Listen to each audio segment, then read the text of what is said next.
They hid the Courtenay basement for 72 years, but the claw marks were still fresh. What if the walls of a house carried memory like flesh carries scars? The Courtenay estate in Devon was not simply a ruin left to time, it was a structure that outlasted every soul who had walked through its corridors, and it lingered like a wound that refused to close. Even now, with its roof collapsed and its towers eaten by ivy, the stone gave off a heaviness that had no natural source. Travelers who passed by at dusk would often lower their voices without knowing why, and children were warned to look away before the house looked back. The ruin did not merely stand, it brooded. History books described the Courtenays as philanthropists, patrons of the church, builders of schools, and protectors of the poor. Their portraits still hang in local council chambers, faces framed with kindness, painted with halos of candlelight. Yet behind those portraits, hidden beneath the brushstrokes, was a silence no one could name. The silence was not simply the absence of sound but something heavier, something that pressed down on the air like invisible hands. People remembered the Courtenays as respectable, yet the earth remembered them differently. The estate's foundations sank deep into Devon soil, deeper than they should have for a house of its size. Workers whispered about hidden floors that had been sealed even before the first walls rose. Records show that stone was cut not for beauty but for endurance, as though the builders expected time to resist and were determined to outlast it. Windows were small, the ceilings low, as though the house wished to fold in on itself, protecting something inside. Even the garden walls were built thick as fortifications, not for enemies but for secrets. From the start, the house was not made for living but for containing. To the outside world, the Courtenays moved through life with grace. The patriarch gave speeches about morality, charity, and temperance. The matriarch taught Sunday lessons on forgiveness and mercy. Servants told stories of their smiles, the gentle handshakes, the warm invitations to supper. But within the house, when doors closed, the air grew too still. Guests described a discomfort they could never explain, a feeling that the very walls were listening. Even music played in the estate seemed to die quickly, swallowed by the plaster, as if the house itself refused to allow joy to linger. What truly outlived the owners was not wealth, nor family line, but a residue of thought. Evil, when woven with patience, clings not only to people but to architecture. The Courtenay estate carried the precision of a design that went beyond human taste. Its hallways bent in slight angles that led the eye nowhere, its staircases doubled back without reason, its basement grew in maps that no architect admitted drawing. Those who cleaned the place complained of doors that refused to open one day but swung wide the next, of rooms that smelled faintly of copper when no metal stood nearby. These were not accidents of design but the fingerprints of a mind working in silence, hiding cruelty behind normalcy. Neighbors recalled that the family's children rarely played outdoors, and when they did, they played in perfect quiet, as though rehearsing discipline rather than games. Some swore the children never raised their voices, never cried, never shouted. To some, it was proof of noble upbringing. To others, it was unsettling. A childhood without noise is not a childhood but a rehearsal for silence.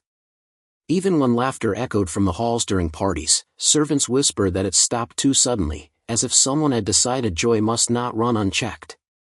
Over time, that silence became the true reputation of the house.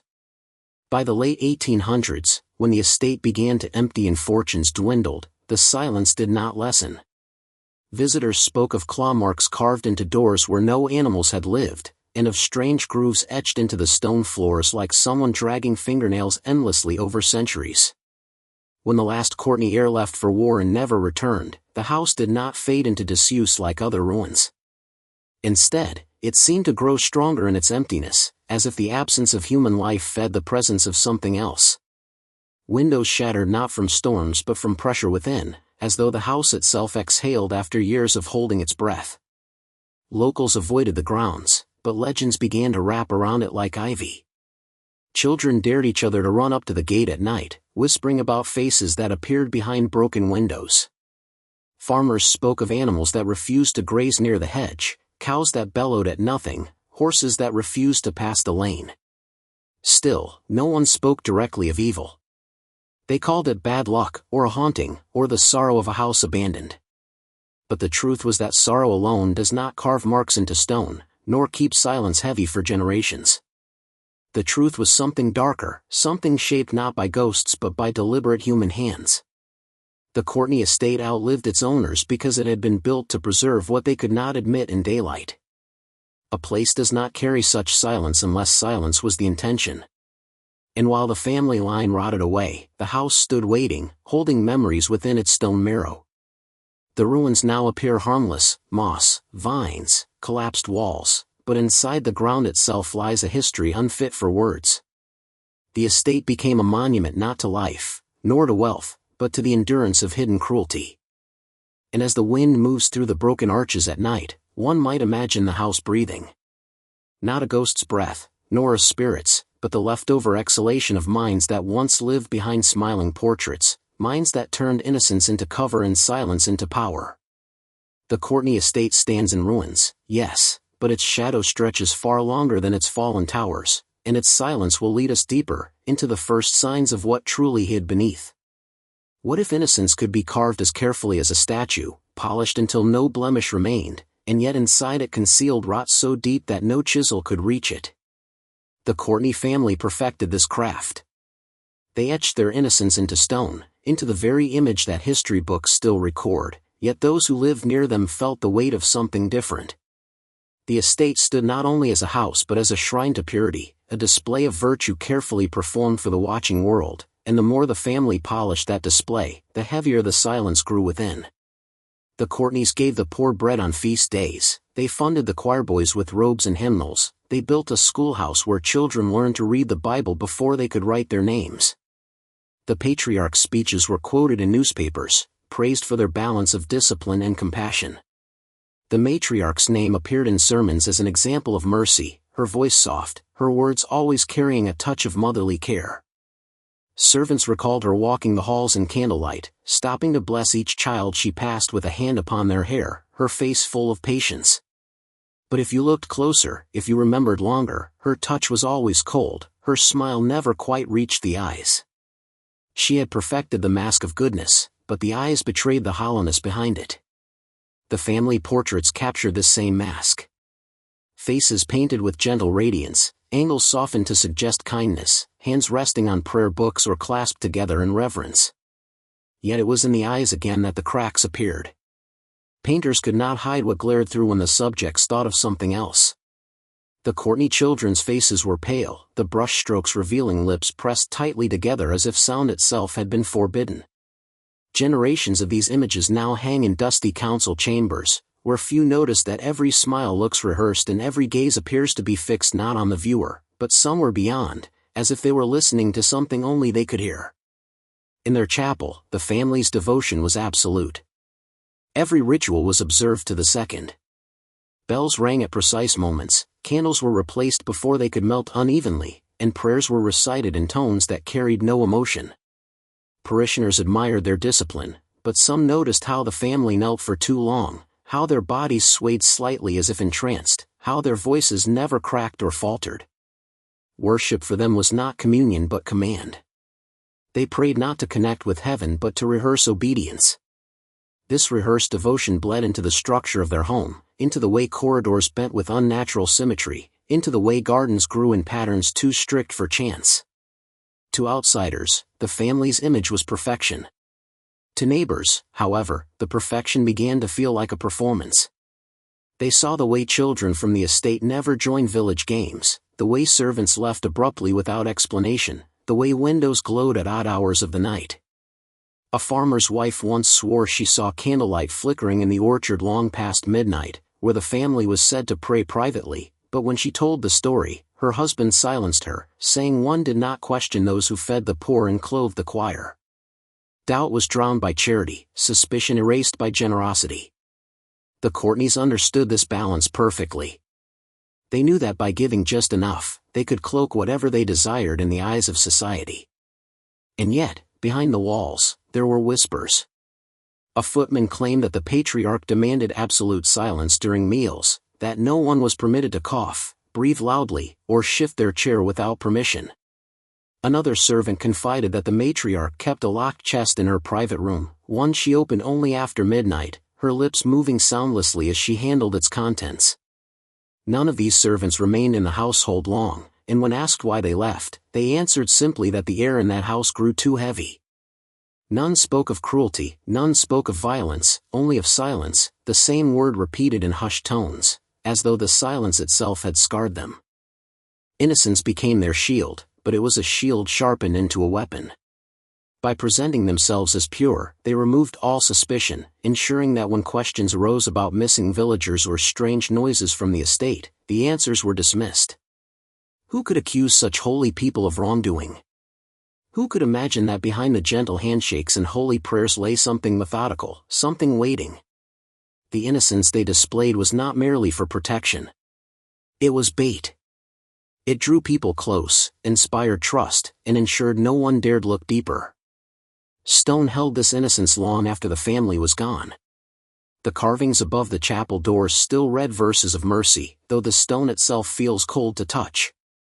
The schoolhouse they funded still bears their name, though children who attend it now often complain of nightmares, as if their legacy still teaches silence and dreams. The ruined estate still carries their symbols of charity, etched into lintels and staircases, each curve of stone reminding visitors of the image the family so carefully built.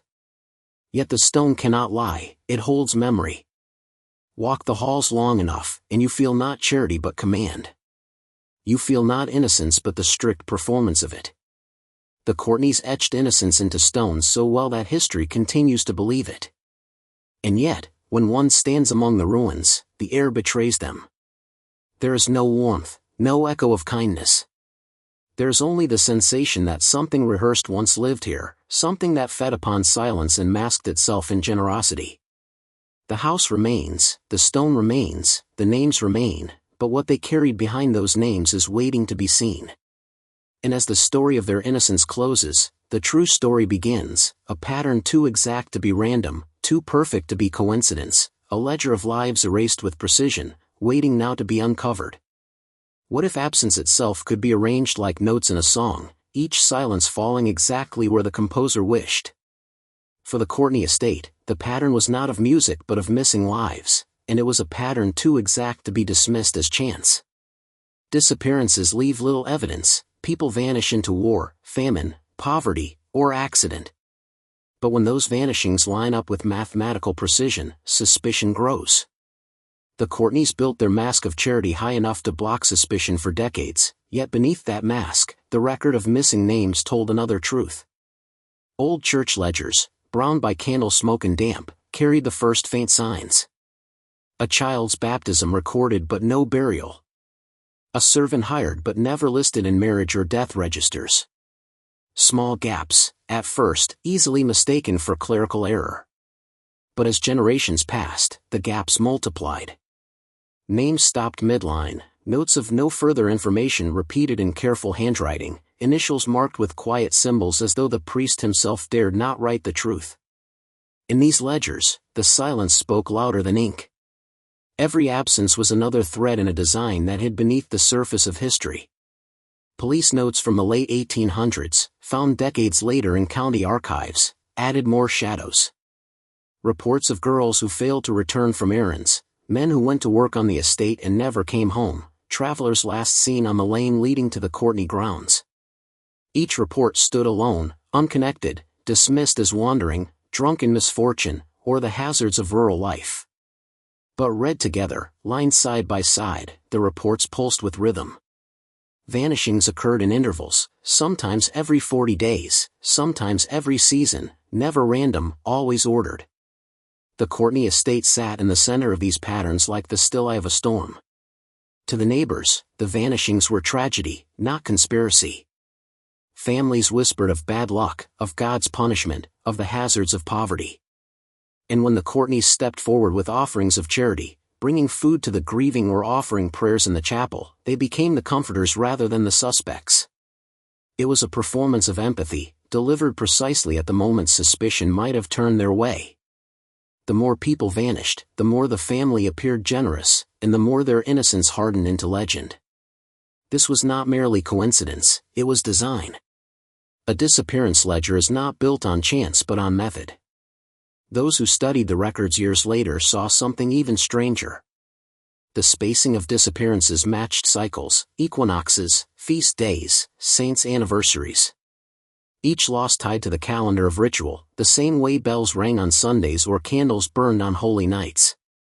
Whoever orchestrated the vanishings was not simply removing lives but binding them to time, folding them into a structure of ritual that served a purpose too dark to name. Death was not their goal alone, it was the silence that followed, placed carefully in sequence, as though the absence of sound were the hymn they worshipped. The ledger revealed another horror, the ages. Children were often taken at 7, sometimes 14, rarely older. Servants disappeared after serving a set number of months, never beyond a year. Each number repeated with such precision that it became clear these were not random opportunities seized but rules obeyed. Whoever designed the pattern believed in numbers the way others believed in scripture. They were architects of absence, building monuments not of stone but of vanished people, each disappearance a brick in their hidden design. What haunted researchers most was the neatness. No bodies discovered, no public scandal, no chaotic trail. It was as though those who vanished were erased so cleanly that even memory struggled to recall them. Families mourned quietly, moved away, remarried, forgot. Neighbors mentioned names once and then never again. The Courtenays understood how silence spreads, how grief becomes private, how time covers wounds with dust. Their ledger relied not only on precision but on society's unwillingness to speak of pain too long. By the time one loss faded into forgetfulness, another was arranged, and the cycle repeated, endlessly hidden beneath the mask of noble charity. In the margins of one police report, a faded note remained, too regular to be chance. But no investigation followed, no arrests made, no headlines printed. That officer's suspicion became another silence in the growing pattern, his words forgotten until archives reopened them decades later. He had seen what others ignored, but like the victims, his voice was swallowed. Silence covered everything, and silence was exactly what the Courtenays required. What emerges now, with the pieces gathered, is not a simple history of misfortune but the slow, deliberate work of minds that understood time as a tool of cruelty. They did not rage, they did not act in chaos. They waited, calculated, and chose. Each absence was placed with such care that it blended into life, and in blending, it erased itself. Innocence on the surface, emptiness beneath, this was the true foundation of the Courtenay estate. The disappearance ledger does not end with names on paper. It points us to what came next, to the rituals designed with clockwork precision, to the methods that turned people into instruments of silence. The ledger was only the preface, the quiet counting before the true cruelty began. What if death was not an accident of rage or hunger, but the outcome of patience measured to the tick of a clock? For the Courtenays, cruelty was not wild but deliberate, not sudden but arranged with the precision of machinery. They built their rituals as one might build a clock, each movement set into gears, each life taken not in haste but in sequence. The killings that hid beneath the estate were not crimes of passion, they were rehearsals of time itself, rituals wound tight by a mind that believed suffering must follow order. The patriarch was known publicly as a collector of watches. Guests admired his shelves lined with golden cases, his fascination with pendulums, his insistence that every clock in the estate be synchronized. What no guest knew was that his obsession with time was not about punctuality but about control. He believed sound and silence could be shaped into obedience if one applied the rules of a mechanism. Just as gears must lock into each other with perfect teeth, so too could flesh and pain be arranged into patterns that never faltered. His victims became those patterns. Records suggest that those chosen were rarely killed at once. Instead, they were broken into intervals of torment, each moment tied to a chime, each wound inflicted when the clock struck a number deemed significant. He designed cruelty that unfolded slowly, like hours turning on a dial, so that the victim's body became the pendulum, swinging helplessly between pain and relief, never free of the rhythm. This was not simple torture. It was ritual timekeeping, a liturgy of seconds written upon flesh. Witness accounts, pieced from whispered confessions and decades later testimony, spoke of chambers where victims were placed inside wooden frames fitted with gears. Each gear turned at a measured pace, pulling wires stitched into skin, stretching tendons little by little, never enough to snap but enough to ache endlessly. The gears creaked softly, like breathing in the dark. Victims became instruments of patience, their screams timed with the movements of brass and wood, until the body itself followed the rhythm of machinery. The patriarch did not rush the suffering, he listened to it as one listens to a ticking clock, steady, dependable, unbroken. Some victims were bound with iron cuffs that slowly tightened as sand fell through hidden hourglasses. Each grain marked another second closer to bone splintering, another moment of panic as breath grew short. Others were forced into chairs with weighted pulleys, their bodies pulled incrementally, joints dislocated not by sudden force but by hours of relentless drag. It was cruelty made unbearable not by its violence but by its patience. The victims knew exactly what was coming, but they could do nothing to escape the steady tick that guided their undoing. The ritual design reached further. Meals were denied according to the same system, water withheld in cycles that mimicked the turning of the estate's great-grandfather clock. At times, the silence between torments lasted days, long enough to give hope, long enough to let wounds scab and hunger gnaw. Then, precisely when the clock marked the chosen interval, the next cruelty began. It was not improvisation. It was calculation. To the patriarch, this was not murder but craftsmanship, the making of something eternal. Flesh rotted, blood dried, but the order of time never failed. The matriarch, too, was part of these rituals, though her role was different. She stitched the aftermath into records, keeping journals not of words but of objects. Fingernails collected in labeled jars, teeth sewn into patterns upon cloth, hair braided into cords measured by inches. Each item became a marker of the ritual's success, evidence of the precision with which suffering had been delivered. To her, the collection was proof of devotion. To him, it was proof of control. Together, they built a system that treated lives as gears, suffering as fuel, silence as the eternal tick that bound it all together. What makes these rituals unbearable to consider is not only the pain but the devotion behind it. Ordinary cruelty seeks to dominate, to release anger or hunger. But here, cruelty sought perfection. Victims were not only destroyed, they were turned into evidence of order. The patriarch believed that chaos could be erased by discipline, that the human soul could be measured like seconds, that screams could be shaped into rhythm. This was not madness in the sense of frenzy. It was madness in the sense of worship. And so the disappearances that filled the ledger now take on shape. They were not random acts but carefully selected offerings, each chosen to fit into the gears of ritual. A boy of 7 because 7 marked the cycle of creation. A servant after 40 days because 40 marked purification. A girl on the eve of a feast day because the calendar demanded it. Every life folded into time, every death wound into the ticking of hidden clocks, every silence a part of the song no one was meant to hear. The house itself absorbed this rhythm. Servants claimed the walls creaked in patterns, the floors groaned at intervals, the clocks all striking together even when wound at different hours. Visitors described a sense that the estate itself was breathing in time with the pendulums. When the patriarch walked its halls, it was said he moved like a clock hand, never hurried, never late, each step deliberate, each gesture rehearsed. He carried silence with him as though silence itself was his shadow. And when at last the victim broke, when their bodies could no longer swing to the rhythm, the rituals ended not with mercy but with finality. Death was not sudden but exact, chosen at the second he desired, so that the final breath left the body in time with the chime of the clock. In that moment, the victim's silence became permanent, another tick in the endless ledger. To the patriarch, it was beauty. To the world, if it had known, it would have been horror beyond words.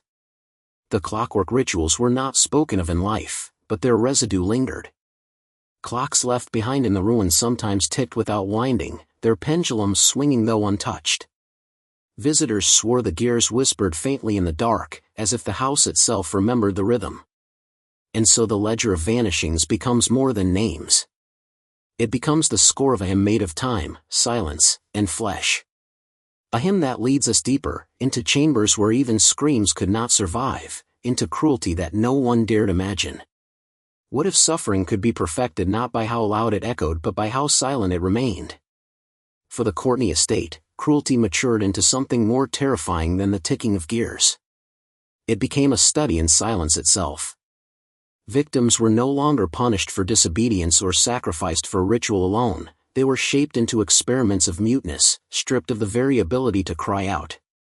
The house grew heavy with this new chapter, for silence, when forced, becomes a tomb inside the living body. The patriarch believed that screams weakened the ritual, that noise broke the purity of suffering. And so he sought to extract silence as carefully as a surgeon extracts bone from marrow. Witness accounts preserved in fragments speak of chambers designed not to echo but to swallow sound. Walls lined with straw and cloth, floors covered with earth, ceilings low and pressing. In those rooms, even a shout dissolved before it reached the ear. The victims were placed in these chambers, but silence was not enough. Their own bodies had to be silenced too.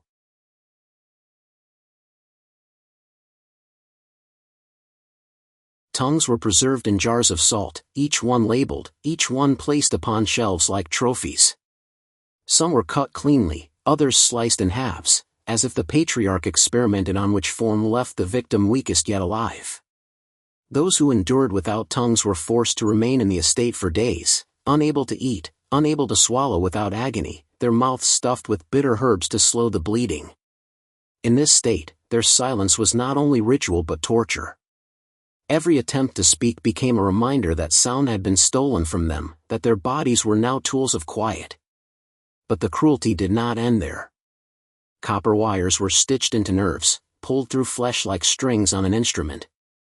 Victims were forced to twitch when currents passed, their bodies convulsing without sound, their cries reduced to mute gasps. The patriarch recorded these experiments in notebooks, each entry written with clinical precision. Nerve remains responsive. Mouth incapable of producing sound. Duration successful. What haunts these records is not the violence itself but the obsession with silence, the way cruelty became a science of muteness, a methodical erasure of the human voice. Some were forced to wear iron masks that locked their jaws shut, the metal heated until lips fused to it. Others had their throats packed with wax, sealing their cries inside, leaving only faint wheezes to escape. And when death came, it arrived quietly, the bodies slumping in stillness, their silence complete. In the patriarch's logic, these were not failures but achievements, each one another proof that sound could be erased from the human form, that silence could be imposed with such perfection that even death could not undo it. The matriarch's role deepened in this phase. She became the keeper of silence, sewing the tongues into patterns, arranging wires into shapes that resembled hymns. Servants recalled the strange sight of her walking with jars clinking softly in her apron, humming lullabies under her breath as though she were calming children to sleep. Her gentleness was never questioned, and yet her hands carried the organs of those silenced forever. She embodied the mask of innocence more completely than anyone else, and through her, the silence of the victims became part of the family's collection, stored and preserved as one might preserve relics of saints. What makes this cruelty unbearable to confront is the emotional devastation of it. The victims were not permitted the dignity of release, not given the power of a scream. Their pain became invisible to the world, hidden beneath forced quiet, their suffering denied expression. To rob a body of its voice is to rob it of its humanity. The Courtenays understood this, and that is why they pursued it. In their design, silence was not only control but annihilation, the reduction of life into nothing more than breath without sound, existence without witness. Over time, the house itself absorbed the silence. Servants spoke of hearing movements but no voices, of doors slamming without echoes, of hallways that swallowed footsteps. Even animals that wandered near the estate grew strangely mute, dogs did not bark, birds did not sing, as if the silence pressed outward from the walls into the very soil. It was not natural silence but manufactured, the kind that feels alive, heavy, and watchful. Visitors left the estate pale and unsettled, unsure why they felt smothered, never realizing they had walked into a place that worshipped quiet as its highest god. The psychological devastation lingered long after. Survivors, if there were any, would have carried a broken identity, their ability to speak forever compromised, their memories bound to silence that no one else could understand. Yet none are known. The records end with notes, with jars, with strange remains. If survivors ever escaped, their voices were gone, and history could never hear them. Silence swallowed not only their screams but their entire existence.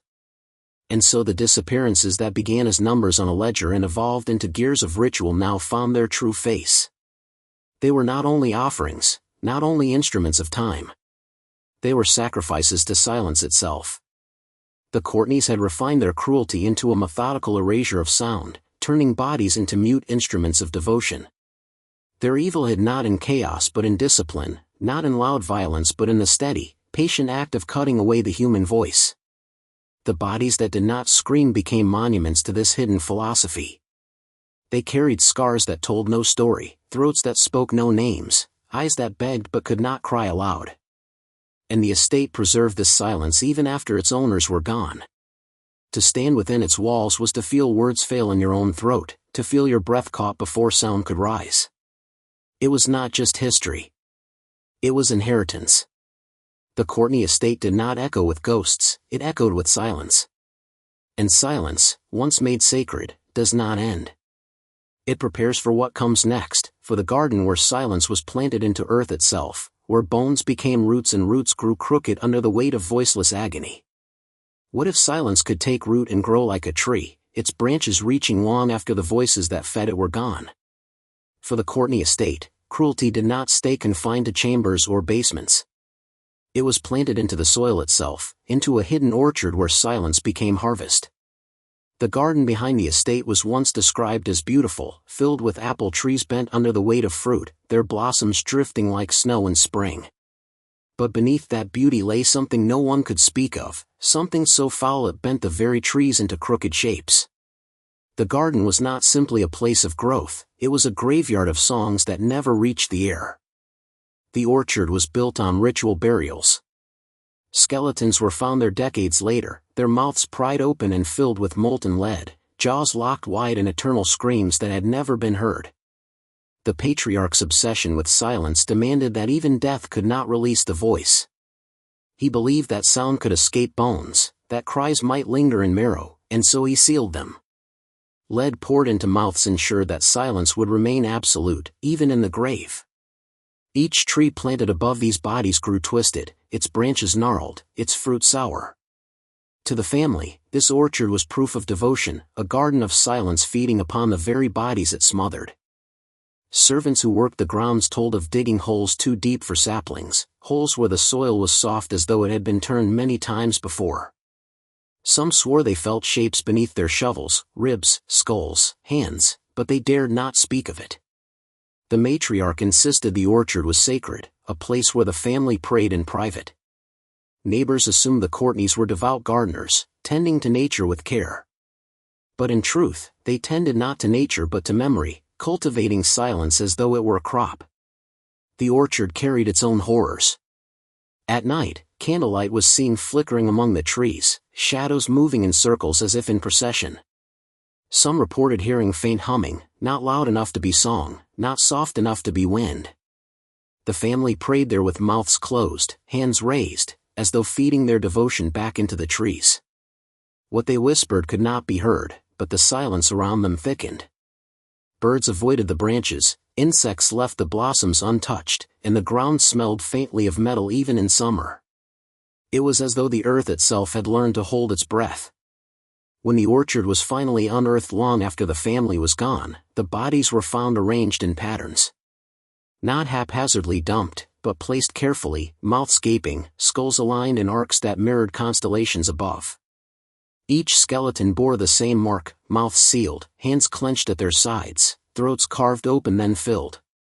They had not been buried for peace but for permanence.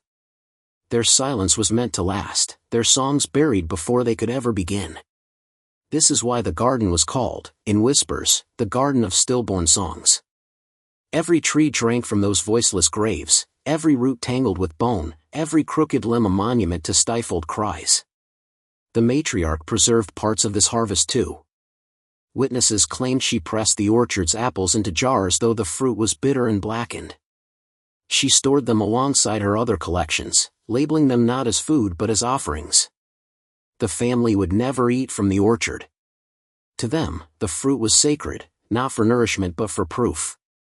Each apple was silence transformed, fed by the stillborn songs below. The orchard became both shrine and prison, a place where sound was buried alive and silence bloomed eternal. The psychological cruelty of this garden cannot be overstated. To bury a body is final, to bury a voice is eternal. The Courtenays ensured that their victim's silence was not only absolute but fertile, feeding the land, bending the trees, shaping the air. Generations later, visitors to the ruins spoke of standing in the orchard and feeling their own throats tighten, as though invisible hands pressed against them. Some swore they tasted metal on their tongues, others that their words faltered mid-sentence. It was not haunting in the usual sense but something heavier, silence that clung to breath, silence that punished speech. What makes this cruelty so unbearable is its permanence. Voices stolen in the chambers below could not return, but here in the orchard, their absence was made eternal, repeated each season as trees bore fruit fed by silence. Nature itself became an accomplice, twisted into shapes that carried the weight of human suffering. To walk among those trees was to walk through a choir that had been muted forever, each branch a throat, each fruit a tongue, each leaf a memory of sound that never came. And so the disappearances that filled ledgers, the rituals that ticked like clocks, the bodies that did not scream, all of it grew roots in this orchard.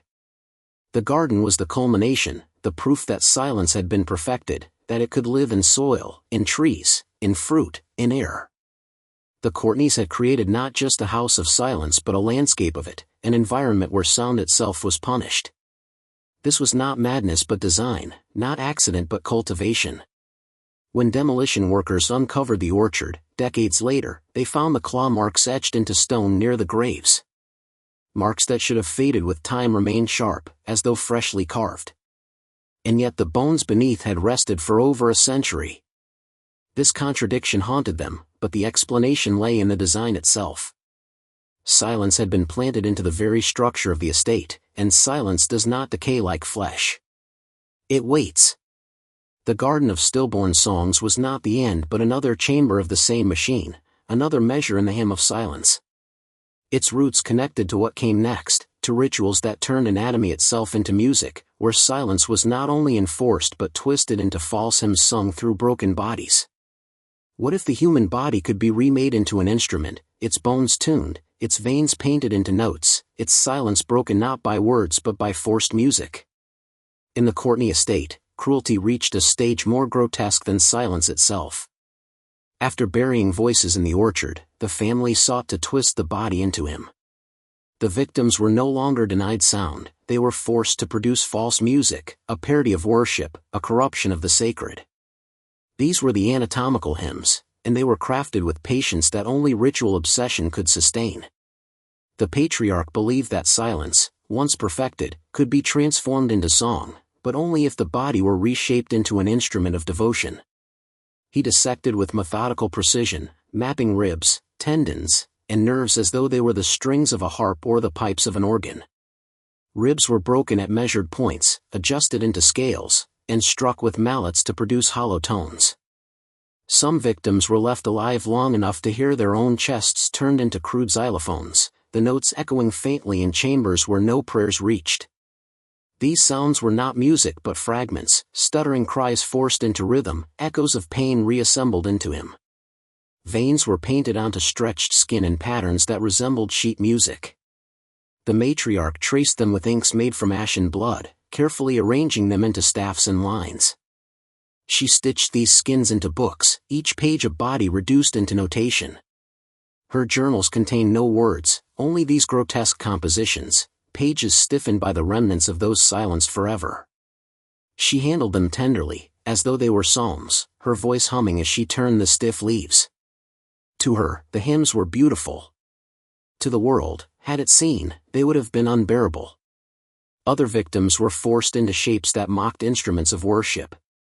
Jaws pried wide and locked with wire became crude horns, throats carved into hollow reeds, lungs inflated by bellows to force air through them. The sound that escaped was not song but a strangled wheeze, a hymn of suffering masquerading as sacred tone. The patriarch would strike bones, press organs, pull tendons, each action producing a note he recorded in his ledgers with clinical calm. He was not merely killing, he was composing. His cruelty was a performance dressed as worship. I am written in flesh. Servants whispered of nights when the family gathered in the chapel with no choir, no congregation, only the victims arranged in frames. They described hearing tones rising from within, faint, broken, rhythmic, as if music were being dragged unwillingly from unwilling throats. The Courtenays prayed to these sounds, kneeling in devotion, hands folded, eyes shut. To them, this was communion, the merging of silence and sound into ritual. They had made hymns from absence, music from mutilation. The cruelty was no longer hidden, it had become worship itself. The orchard's crooked trees fed into this logic. Fruit harvested from soil rich with silence was brought into the chapel, placed beside these anatomical hymns. The matriarch would press the apples into the mouths of victims before their final note, sealing them into silence again after their forced music. It was a cycle of creation and erasure, silence made into sound, then sound smothered back into silence. This was their theology, their doctrine of cruelty. The psychological devastation of this phase cannot be described without trembling. Victims were stripped not only of voice but of dignity, their very bodies redefined as instruments. They were forced to betray themselves, to become objects of worship in rituals that mocked everything sacred. Their pain was no longer private, it was played aloud, echoed in chambers, transformed into false hymns that denied their humanity. To die in silence is cruel. To die as music against your will is torment beyond words. The legacy of these anatomical hymns outlasted the family. When the chapel was uncovered, fragments of instruments were found, ribs fractured in rhythmic sequence, jawbones wired open, remnants of stretched skin stiffened into brittle sheets. Workers who handled them swore they heard faint tones, like echoes trapped in marrow, as if the hymns had not ended but lingered. Some fled the site, refusing to return, claiming the walls themselves hummed when touched. The estate had absorbed the hymns, storing them like breath waiting to be exhaled. This chapter of cruelty shows the Courtenays not as murderers alone but as composers of torment, conductors of pain arranged into false devotion. Their genius was not in violence but in patience, in method, in their ability to disguise cruelty as worship. They erased screams, then resurrected them as hymns no one should ever hear. They perfected silence, then mocked it with music. And in doing so, they revealed the depth of their hidden faith, that suffering itself could be turned into ritual song. What began as disappearances became a ledger, what became a ledger became a clockwork, what became a clockwork became silence, and now silence had become him. Each phase built upon the last, each cruelty deepened into the next, until the victims themselves were no longer bodies but instruments of a worship that had no God. This was devotion to silence, devotion to control, devotion to cruelty as perfection. The anatomical hymns marked a turning point.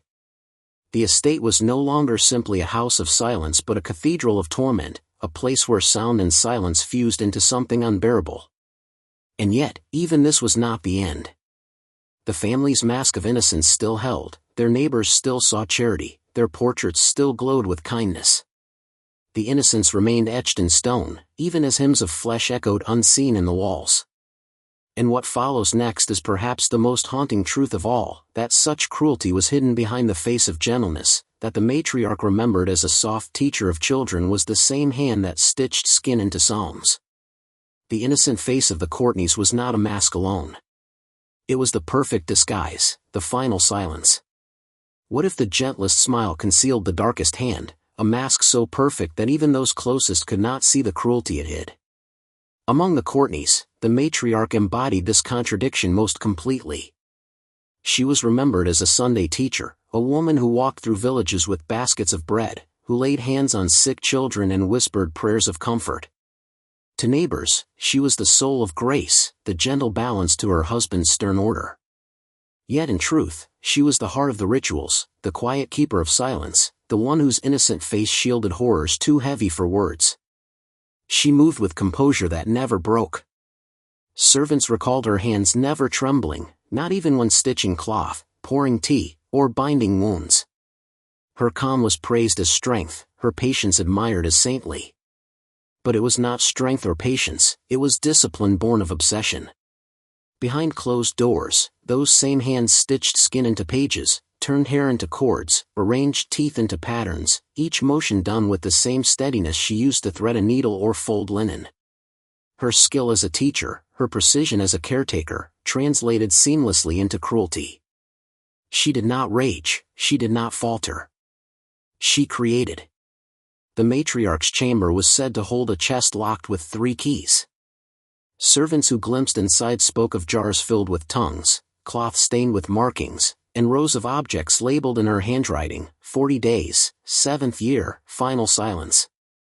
These were not keepsakes of sentiment but relics of ritual, each one a fragment of a life silenced under her care. Yet her neighbors remembered her as the woman who pressed flowers between Bible pages and recited psalms with trembling devotion. She was both at once, the innocent face and the hidden keeper of atrocity. Children adored her, not knowing. She led them in hymns during chapel, her voice warm, her eyes bright with affection. She touched their cheeks with tenderness, told them stories of saints and mercy. To the village, she was proof that holiness could live in flesh. Yet those same hands, those same eyes, those same lips hummed lullabies while arranging wires through bone, while sewing together the evidence of silence. Her cruelty was not separate from her innocence, it was woven through it, inseparable, impossible to distinguish. This is what made her presence unbearable to consider. The patriarch's obsession with time and sound might be explained as mania, as cold intellect gone wrong. But the matriarch's cruelty came wrapped in warmth. She did not command, she comforted. She did not rage, she soothed. In her, evil learned to wear gentleness so perfectly that no suspicion could pierce it.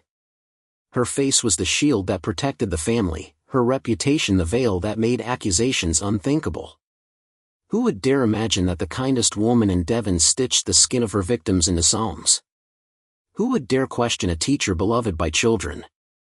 Her role in the rituals was not passive. She was their archivist, their preserver, the one who ensured that silence did not vanish but endured. If the patriarch was the conductor of cruelty, she was the scribe, the one who gave permanence to suffering. Every preserved tongue, every wired nerve, every page of skin, these were her hymns, her devotion. And she worked with a steadiness that unnerved even servants who loved her. One recalled, years later, that her voice never wavered when she sang, no matter the hour, no matter what her hands were doing. To hear her humming meant work was being done, work no one dared to describe aloud. Her innocence endured even after death. Portraits of her still hang in parish halls, her face serene, her smile soft. Local histories praise her for teaching children, for tending the poor, for embodying grace. They do not mention her locked chest, her jars, her journals of preserved silence. They do not mention that her hands stitched cruelty with the same gentleness that stroked a child's hair. History remembers only her mask, not the truth behind it. And perhaps that is the most haunting legacy of all, that the innocent face outlives the truth, that evil wears gentleness so well it is praised for centuries. To stand before her portrait now is to feel unease without knowing why. The eyes seem too steady, the smile too fixed, the hands too calm. It is as though the canvas itself learned the discipline of silence, holding back the truth it carries. And behind that portrait lies the weight of every victim, every preserved fragment, every hymn stitched in secret. The innocent face is the veil, but the shadow behind it is what endures. The Courtenay family's mask of charity and grace held strong because of her.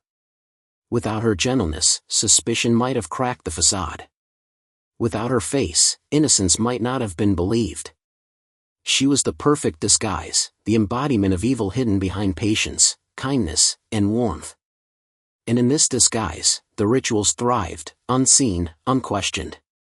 But innocence, no matter how perfect, cannot hold forever. The house carried the truth in silence, the orchard carried it in crooked branches, the chapel carried it in stiffened hymns.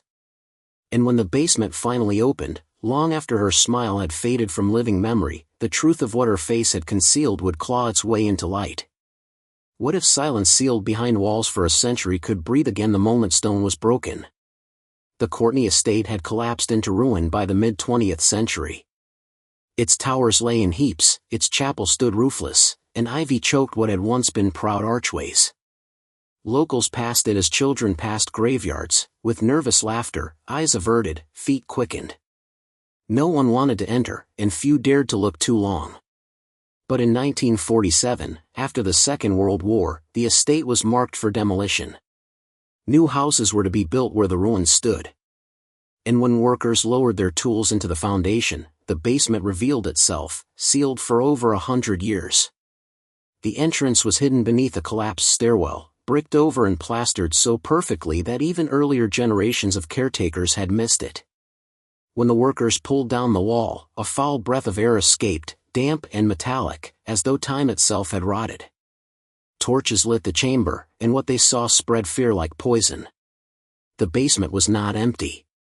It was a labyrinth of rooms, corridors that bent without reason, walls scarred with marks no one could explain.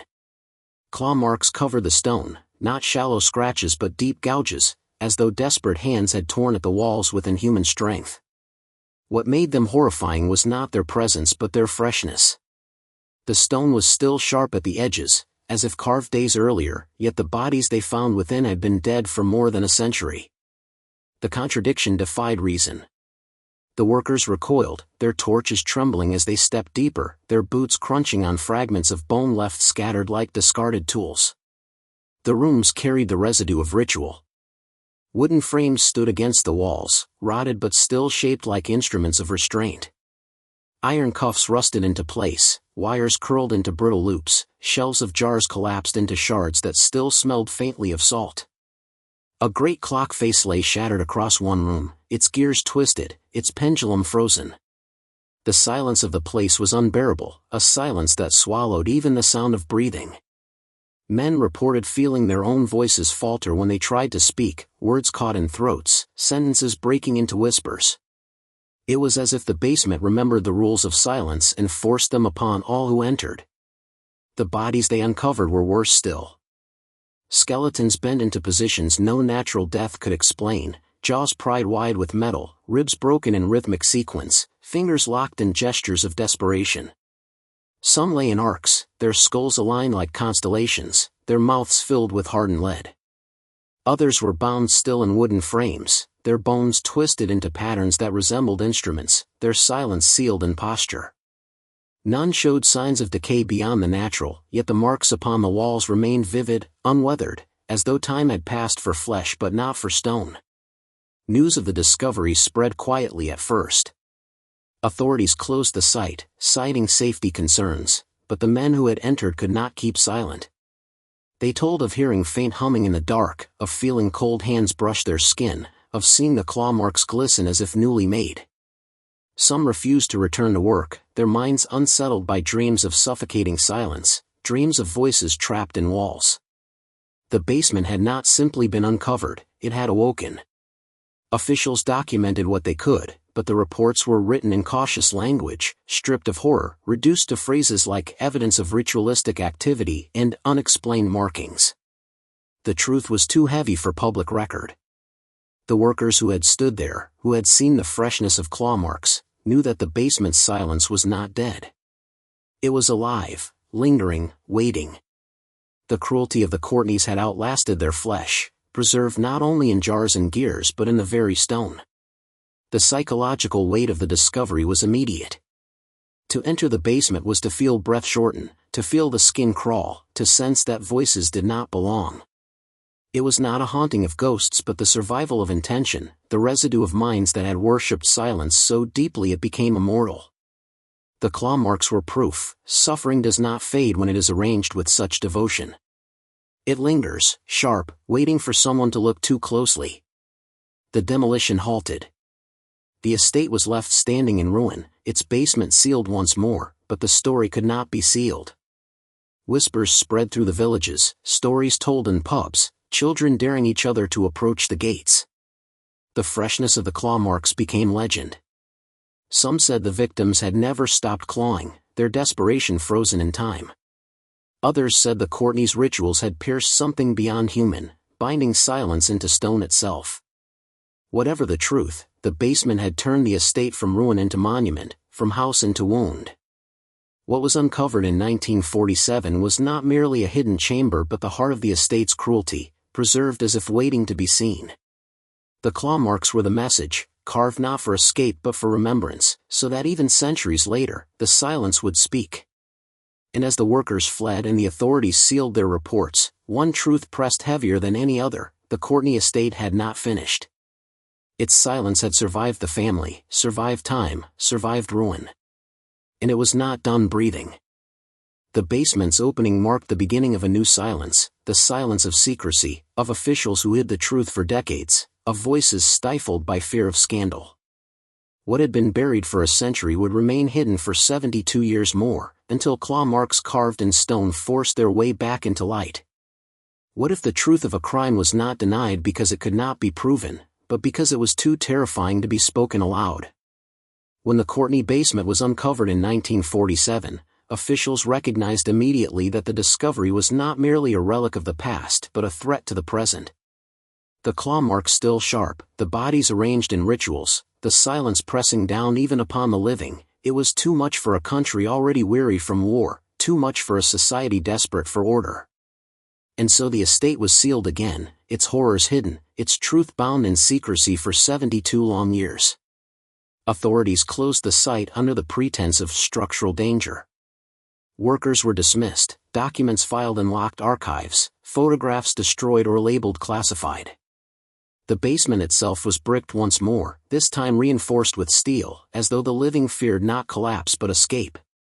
Reports softened the language, remains consistent with archaic ritual, unexplained but contained. No mention of claw marks, no mention of lead in mouths, no mention of freshness that defied time. The officials did not doubt what they saw, they feared it. To speak it aloud was to admit that cruelty could survive beyond flesh, that silence could linger beyond centuries. They chose silence themselves, adding another layer to the ritual the Courtenays had begun. For 72 years, the estate stood untouched, a ruin fenced off, marked dangerous, avoided by most. Yet silence cannot bury memory forever. Those who had worked in the basement whispered to their families, their children, their grandchildren. They spoke of the air that pressed on lungs, the walls that seemed to breathe, the claw marks that gleamed as if carved yesterday. And in those whispers, the estate grew into legend. The children of workers told stories in hushed tones, adding details, blurring truth with fear, until the Courtenay estate became less a ruin and more a wound carried by the village itself. Still, the official silence endured. For 72 years, no records were released, no admissions made, no explanations offered. It was as though the state itself had become another Courtenay, wearing innocence as a mask while cruelty lingered beneath. Files sat in archives, unopened, marked by dust and secrecy. Those who inquired were told only of architectural interest, of heritage protection, never of claw marks. The truth was hidden not by accident but by design, a design no less calculated than the rituals of the estate itself. The psychological toll of this silence spread quietly. Locals avoided the grounds, yet they felt its weight. Farmers said their animals shied from the hedges, that birds never nested in the ruins. Children dared each other to climb the gates but never crossed far, claiming they felt breath on their necks or heard humming in the grass. Some families refused to speak of the estate at all, as though words themselves might summon it. Silence had become inheritance. The Courtenay's rituals had outlived them not only in stone but in the mouths of those who feared to speak. And yet, silence breeds curiosity. Researchers who stumbled upon fragments of old police reports began to ask questions. A missing person here, a note of suspicion there. By the late 20th century, historians pressed for access to sealed archives. They were denied. The reason given was incomplete documentation, but the truth was clear: the files revealed too much. The claw marks, the lead, the arrangement of bodies, they were there, preserved in ink, but locked away. Secrecy had become ritual, official silence joining the silence of the estate. The 72 years became a second burial, a second sealing. But unlike the first, which buried victims, the second buried knowledge. And knowledge does not rot as bodies do. It waits. It gathers pressure. And when, at last, the archives were unsealed in the 21st century, the truth clawed its way out again, as sharp as the marks in stone, as fresh as the air that escaped the basement in 1947. The reports shocked even those who expected horror. They revealed not only the evidence but the deliberate silence that followed, the years of denial, the fear of speaking. The legacy of the 72-year seal is haunting because it shows that cruelty does not only belong to the perpetrators. It belongs also to those who look away, those who hide, those who choose quiet when truth demands voice. The Courtenays worshipped silence as devotion. Officials repeated their worship in secrecy. And so the ritual survived not only in the estate but in the mouths of those sworn to protect the public.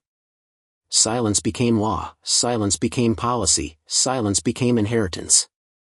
When the seal finally broke, when whispers became words and archives became evidence, the weight of 72 years collapsed at once. The freshness of the claw marks could no longer be dismissed as myth. The cruelty could no longer be softened into phrases of ritual activity. The silence itself was exposed as complicity. And in that exposure, the estate's true legacy grew darker still. For what is most terrifying is not that the Courtenays built rituals of silence, but that society helped them endure. The family carved claw marks into stone, officials carved silence into history. Both worked together to preserve cruelty beyond its natural span. Both ensured that silence remained alive. And both remind us that evil does not survive by strength alone. It survives because others choose not to speak. The 72-year seal did not end the story. It only prepared the way for what followed, the unsealing of records, the rewriting of laws, the sudden flood of memory too long denied. Silence had lived too long, and once it was broken, the world had to face what it had hidden. The estate was no longer only a ruin.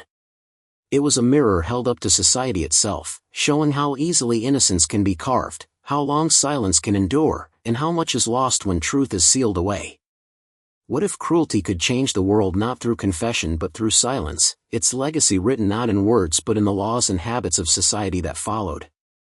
The Courtenay estate was never spoken of openly, never admitted in official histories, yet its shadow stretched far beyond its ruins. When the sealed files were finally opened after 72 years, they revealed not only the horrors of the basement but the ways in which silence had reshaped institutions themselves. The cruelty hidden in stone had seeped into paper, into policy, into the structure of daily life. In the decades following the discovery of the basement, laws around missing persons shifted quietly. No longer could disappearances be dismissed after a few months as accidents or wanderings. Families gained the right to demand investigations, to record details, to refuse silence. Yet these laws were never linked to the Courtenays in public record. Officials drafted them in the shadow of the sealed reports, acknowledging the danger privately but disguising the inspiration publicly. The victims of the estate were not given names in Parliament, but their absence haunted every word of reform. Church oversight too was reshaped. Parish records, once considered private, became subject to scrutiny. Priests were required to account for baptisms and burials with greater care, to provide transparent ledgers that could not be erased by silence. This was no accident. The unsealed documents showed clearly how the Courtenays had hidden their pattern in church registers, using trust and sanctity as shields. To counter this, society demanded visibility. Yet even as transparency grew, the Courtenay name was never spoken. The reforms carried their shadow but not their voice. Inheritance law changed as well. Estates could no longer pass hands without full accounting of property and grounds. Hidden chambers, sealed basements, forgotten rooms, all had to be documented before transfer. The reforms were explained as matters of safety and taxation, but those who had read the sealed files knew the truth. They feared the possibility of another Courtenay, another estate that might hide cruelty behind wealth and silence. The laws were not written in honor of victims but in fear of repetition. And fear, once written into law, endures. Even education bore the mark. In Devon, new schools were built in the mid-20th century to replace the one the Courtenays had funded. Teachers there spoke in whispers of the old estate, warning colleagues never to allow discipline to become silence. Yet the stories were fractured, told as folklore rather than history, softened for children's ears but heavy for those who listened closely. The village did not build a memorial, but it built a caution, a quiet reminder passed through generations. Beware of those who appear too pure, beware of houses that keep too still. The psychological legacy was heavier still. Families who had lost members without explanation in the 19th century now faced the unbearable possibility of truth. Grandparents and great-grandparents had spoken of uncles who vanished, sisters who disappeared, children who never grew. For decades these stories had been treated as misfortune, accidents, the tragedies of rural life. Now they were bound to the Courtenay estate, to claw marks in stone and jars of preserved silence. This knowledge reshaped memory, turned sorrow into horror, turned absence into evidence. Families carried this new weight quietly, some refusing to speak of it at all, others whispering only at night. Silence became both their inheritance and their burden. The estate itself was never rebuilt. No houses rose where the ruins stood, no gardens replanted, no roads paved through the land. It remained a scar upon the landscape, a place avoided even by developers. To this day, the orchard grows wild, its crooked trees still bent, their fruits still bitter. The chapel lies roofless, its stones blackened by time, its arches still carrying the faint weight of hymns no one dares to sing. The basement, bricked again, breathes beneath, its silence pressing upward through the earth. The land has become its own memorial, not by design but by fear. No statue honors the victims, but no one dares disturb their rest either. When the files were unsealed, society faced itself.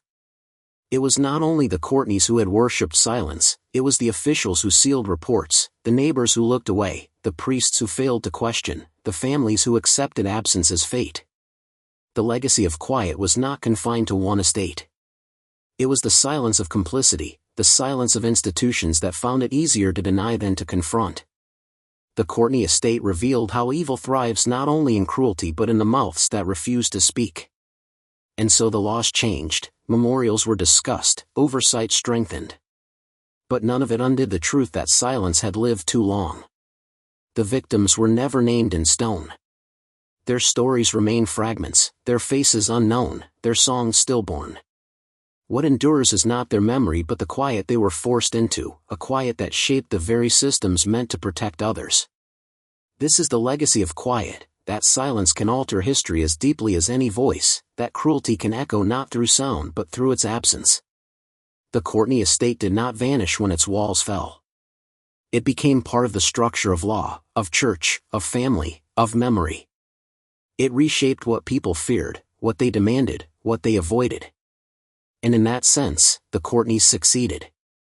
Their devotion to silence outlived them, carried forward in systems that chose to bury truth for decades. Even as society sought to protect itself, it carried the Courtenays' ritual in its own silence. The legacy of quiet is not a closed story. It leads directly to the question that remains, the reflection that cannot be sealed away. If silence has endured once, how easily could it endure again? What if evil does not announce itself with thunder, but whispers so softly that no one dares to notice? The story of the Courtenay estate is not only about one family's cruelty, nor only about the bodies sealed in stone and soil. It is about how evil survives in silence, how it hides behind faces of kindness, how it spreads when people choose not to speak. The basement was only one chamber of silence. The orchard was only one garden of stillborn songs. The chapel was only one cathedral of false hymns. But the true chamber of silence was society itself, where voices were muted by fear, by reverence, by the convenience of looking away. The claw marks on stone remain sharp, not because the victims still claw, but because silence preserves cruelty more faithfully than sound. Sound fades, silence endures. The Courtenays understood this. They knew that if their rituals were hidden and quiet, they would live beyond their own deaths. They did not seek fame, they did not boast of their power. They wrapped themselves in charity, in prayer, in innocence, and let silence carry their work forward. And silence obeyed. It carried them through generations, through sealed files, through 72 years of denial. It breathed when they no longer could. When the records were unsealed and the truth became undeniable, society was forced to see itself in the reflection. Evil had not thrived because of genius alone. It had thrived because others allowed it. Officials sealed documents, neighbors accepted charity, priests ignored inconsistencies, families resigned themselves to absence. In every act of silence, the Courtenays were strengthened. They did not act alone. They acted with the help of every quiet mouth that refused to break the mask. This is how evil breeds in silence, not by overpowering the world, but by convincing it to look away. The legacy that followed proves this truth. Laws were changed, oversight enforced, memorials discussed, but the victims themselves remained voiceless. Their names were never carved in stone, their stories never told in full, their cries buried in orchards and basements. Society built protections but not remembrance. The Courtenays succeeded in silencing not only their victims but their memory. And so, silence breathed again, reshaped into new forms, hidden not in estates but in systems. This is why the story feels heavier than simple history. It is not only about what happened, but about what could happen again. If silence could protect cruelty for a century, if silence could be sealed for 72 years by officials who feared to speak, then silence could protect cruelty now, in other forms, in other places, under other faces. Evil does not always wear a scowl. Sometimes it smiles. Sometimes it prays. Sometimes it teaches children with a gentle voice while carrying jars of tongues and locked chests. And because of this, silence remains its strongest weapon. The Courtenay estate may stand in ruin, but its lesson remains. Evil does not need power when it has patience. It does not need armies when it has silence. It waits, it hides, it wears the innocent face, and it trusts that people will look away. And if people do, it breathes. It breathes in schools, in churches, in laws, in families, in every place where a voice is lost and no one demands to hear it. That is how evil survives centuries. That is how claw marks remain fresh when the bodies beneath have long turned to bone. To walk among the ruins now is to feel this truth. The orchard's trees still grow crooked, their fruit bitter. The chapel's arches still stand, roofless but heavy with absence. The basement lies sealed, but its silence still presses upward, waiting. Visitors who linger say they feel their throats tighten, that their words falter, that their breath catches. It is not haunting in the way of ghosts. It is haunting in the way of silence, the reminder that what is unspoken can be more dangerous than what is screamed. What remains for us is not simply horror, but choice. The Courtenay estate shows us that silence protects evil, that kindness can be a mask, that innocence can be a disguise. It shows us that cruelty does not always roar. Sometimes it whispers, sometimes it hums, sometimes it hides in the spaces where no one dares to look. And so the question is not only what happened, but what will happen next. What silences do we accept? What faces do we trust too easily? What claw marks lie hidden now, waiting to be seen? The Courtenay estate is gone, but its silence lingers. The claw marks in stone remain sharp. The orchard bends beneath its own weight. The memory presses forward, heavy, suffocating. And as the story closes, one truth remains unbroken: when evil breeds in silence, it does not die. It waits. So we must ask ourselves, what do you think? Could this happen again?